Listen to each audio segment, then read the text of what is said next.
ඉතින් අද මගේ ඩයට් එකේ 38 වෙනි දවසේ මම ඉස්සෙල්ලා මෙන්න මේ ටික හදාගත්ත උදේට කන්න. මේ තියෙන චිකන් ඊට පස්සේ කැරට් මේ මොනවාද කඩල ග්‍රෑම් 100යි මෙතන තියෙන්නේ. ඊටු ටික ඔය විදිහට දාලා අර බත් එක ලිපේ තියලා උයන් තියෙන විදිහට ඒක උඩින් මේ ස්ටිමරේ තියලා මේක මේ කියන්නේ ස්ටීම් කරලා තමයි අරන් තියෙන්නේ. බත් එක මම කලින්ම උයාගත්තා. බත් එකට ඔය විදිහට බත් මේ මම බත් ග්‍රෑම් 100යි කන්නේ ආච්චි ඉන්නවනේ ආච්චිලත් එක්ක වෙලා තියෙන්නේ. ওই විදිහට බත් එක තියෙනවා.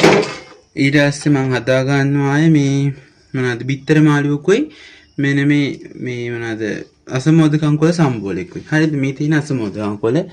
අපි ඉස්සෙල්ලාම අසමෝද කංකොල එක හදලා බිත්තර මාළුව හදන්න පටන් ගමු. ඉස්සෙල්ලාම දැන් මේ මම කොපල කොටලා අරන් තියෙන්නේ මේ මොනවාද අසමෝද කංකොල. ඊට පස්සේ අපි ඔකට එකතු කර ගන්න ඕනේ පොල් සාමාන්‍ය ප්‍රමාණය ගොඩාක් පොල් දාන්න එපා. ඩයට් කරද්දී පොල් ගොඩක් ලොකුවට කන්න හොඳ නැහැ. මේ විදිහට පොල් ටිකක් දාලා ඊට පස්සේ ඒකට තව දා ගන්නවා ලුණු ටිකක් අපල ඔන්න ඔහොම දාගෙන ඊට තව ඒකට එකතු කර ගන්නවා මේ අවු මිරිස්. මෙන්න මෙහෙම අවු මිරිස් ටිකක් දැම්මා.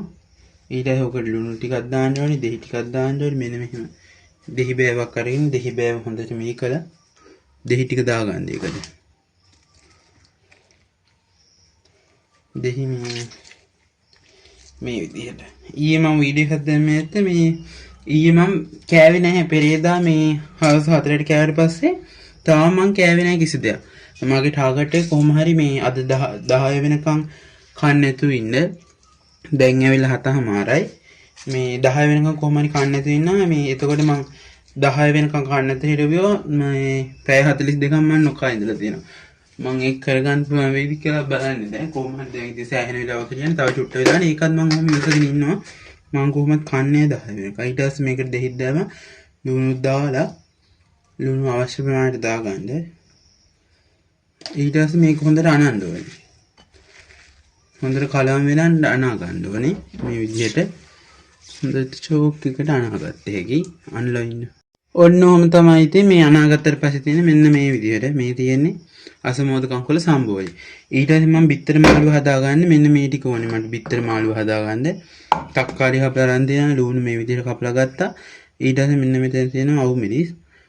මේ විදිහට කපලා ඊට පස්සේ සුදු ලුණු ටිකක් තියෙනවා. ওই ටික තමයි ඕනේ බිත්තර මාළුව හදාගන්න බිත්තර ඕනේ. මේ බිත්තර කිරි මම අරන් තියෙනවා බිත්තර කිරි 5ක්. බිත්තර කිරි 5ක් ගත්තේ මේ මං විතර නෙවෙයි නාචිත් ඉන්න නාචිලත් එක්ක හදන්නේ. ඒ කියන බිත්තර කිරි 5ක් අරන් තියෙනවා. මේ විදිහට බිත්තර ටික කඩලා පහ මේ විදිහට කඩලා තියා ගන්න ඕනේ. ඉස්සෙල්ලා මුක්කට හරි දාලා මේ විදිහට කඩලා තියා ගන්න බිත්තර ටික. ඒකල අපි මේ විදිහට චාත්‍ය චුට්ටක් රත් වෙදි පොල් තේ පොඩ්ඩක් දාගන්න. ගොඩක් එපා. පොල් තේ චුට්ටයි දාගන්න ඕනේ. මේ මම වැඩි දැන් මේ දවස්වල තෙල් දාලා කන්නේ නැහැ. මේ තෙල් දාලා කෑවේ තෙල් කෑවට කමන්නේ නැහැ. මොකද මම පැය 42ක් කන්න නැතුව ඉඳලා තමයි කන්නේ. අනික හින්දා ඔය ප්‍රෝටීන් ටිකක් චුට්ටක් පැට් එක චුට්ටක් තිබ්බට කමන්නේ නැහැ. ගොඩක් පොල් තෙල් ගන්න. ඔය විදිහට චුට්ටක් දාගෙන ඕකට අපි ඊට චුට්ටක් දාගන්න අබෑට දෙක තුනක් ඕකට එකතු කරගන්න ඕනේ. මේ එතකොට රහයි එක. අබෑට ටික මේ විදිහට ඔහොම එකතු කරලා ඔයක පුපුරනවා දැන්. ඒක පුපුරද්දී ඕකට අපි දාන කට ගලසක් දෙහෙනවනේ. ඊට පස්සේ ඕක පුපුරද්දී ඕකට අපි දාගන්න ඕනේ අර අයින් කරගත්තේ සුදු ලුණු. ඉන්නේ අඩු කරලා තියෙන්නේ වැඩි කරලා. සුදු ලුණු ටික කොහොම දාගන්න.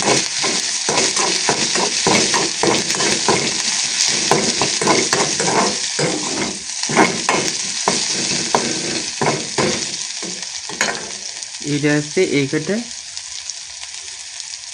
මිරිස් ටික දාන්න ඕනේ.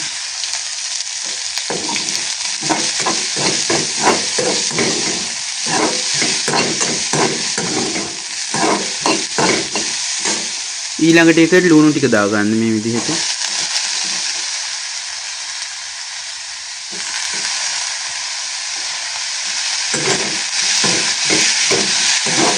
තක්කාලි ටික දැන් දාන්නේ නැහැ අපි. තක්කාලි මොකද තක්කාලි තෙල් එකට දාන්න හොඳ නැහැ කියලා මම අහලා දින එකකින් මම තක්කාලි කොහොමද තෙල් එකට දාන්නේ කවදාවත්.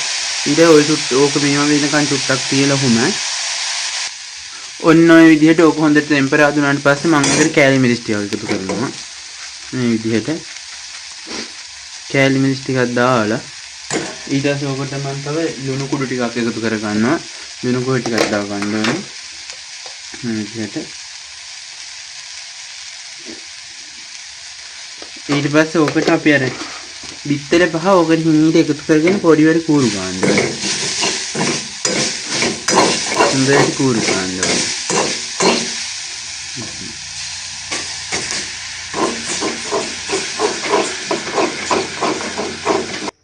දැන් ওই ටික ඔක්කොම එහෙම කලවම් වුණාට පස්සේ තමයි අපි මේ තක්කාලි ටික මේ විදිහට එකතු කර ගන්න ඕනේ. අපි ගත්ත තක්කාලි ටික මේ විදිහට දාගන්න එකට. තෙල් එකට කොයි වෙලාවකවත් තක්කාලි දාන්න එපා. ওই විදිහට දාලා ආයෙත් අපි මේක හොඳට කලවම් කර ගන්න ඕනේ. මේක රස්නෙට පොඩ නිකන් කෑලි කෑලි වගේ හැදෙනවා. ওই විදිහට අපි හොඳට කලවම් කර ගන්න ඕනේ. ඒක දැන් හොඳට ගානට හැදෙනවා. ඒක හැදෙනකම් මම මේ හොඳ උණු වතුර කෝප්පයක් බොනවා. ඩයට් කරලා සාමාන්‍ය උදේ නැගිටලා ලා උණු රසනේ මේ උණු වතුර එකක් බොනවා නම් හොඳයි. අරකට දැන් ගානට හැදෙනවා. දැන් ඉතින් මගේ බිත්තර ව්‍යාංජනේ හරි. ඔන්න ඔය විදිහට තමයි බිත්තර ව්‍යාංජනේ තියෙන්නේ. පේනවද? මේ විදිහට තමයි බිත්තර ව්‍යාංජනේ හැදුනේ. ඔය විදිහට තියෙනවා බිත්තර ව්‍යාංජනේ. හරි ඉතින් මං හදාගත්ත බිත්තර ව්‍යාංජනේ ඔන්න ඔහොම තියෙනවා. ඔසමෝදකම් කොලයක මෙන්න මෙහෙම තියෙනවා. ඊළඟට තඹගත් බෝයි කරගත්ත මෙන්න මේ ටික මෙහෙම තියෙනවා. ඉතින් මගේ වීඩියෝ එක ඔයගොල්ලෝ අවසානකම් බලුවා නම් ඔයගොල්ලන්ට ගොඩාක් ස්තුතියි. ගොඩක් පිං. ඉතින් මගේ වීඩියෝ එක හොඳයි නම් මොකක් හරි ගන්න යමක් තිබ්බනම් මාව අනිවාර්යෙන් subscribe කරලා like එකක් දාලා තව කෙනෙකුට බලන්න share කරලා යන්න. එහෙනම් හැමෝටම සුබ දවසක්.